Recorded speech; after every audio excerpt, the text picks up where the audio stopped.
Party থেকে বলছে পুরোহিতরা সই করলেই হয়ে যাবে।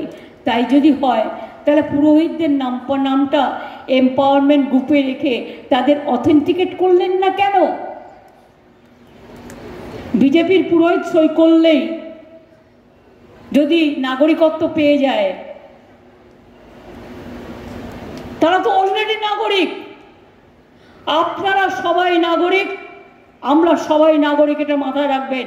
নির্বাচন আসলে বিজেপির এটা কীর্তিও কেলেঙ্কারি।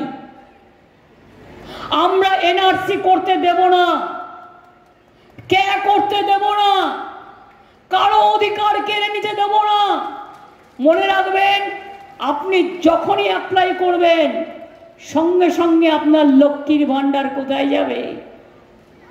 কন্যাশ্রী পাবে না, বিনা পয়সায় রেশন পাবে না, ভারতবর্ষের নাগরিক হবে না, বাংলার নাগরিক হবে না। আপনাকে দিয়ে লিখিয়ে নেওয়া হচ্ছে আপনি অনুপ্রবেশকারী, অর্থাৎ আপনি বাংলাদেশ থেকে অনুপ্রবেশ করেছেন।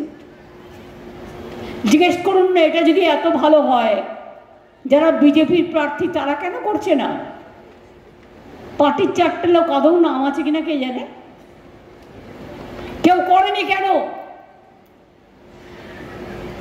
তার কারণ আসামের লোক দেখে নিয়েছে।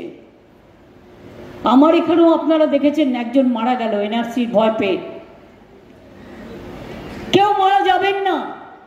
আমি তো আছি আপনাদের পাহারাদার, আমি জমিদার নই, আমি দিল্লি থেকে এসে রাজনীতি করি না, আমি এই মাটিতে রাজনীতি করি, আমি আপনাদের মাটির লোক।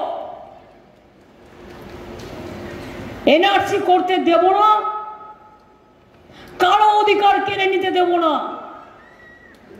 কে করলেই এনআরসি কেন বলুন তো? অনেকে আপনারা খবর রাখেন না। একটা কমিটি তৈরি করেছে, সেই কমিটিটার নাম হচ্ছে এম্পাওয়ারমেন্ট কমিটি।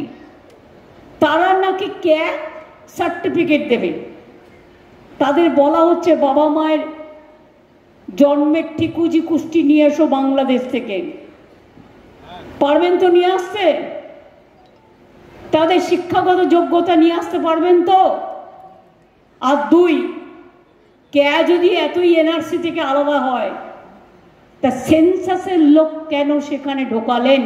সেন্সাস ঢুকিয়েছেন মানে এর পরবর্তী পদক্ষেপ হচ্ছে এনআরসি।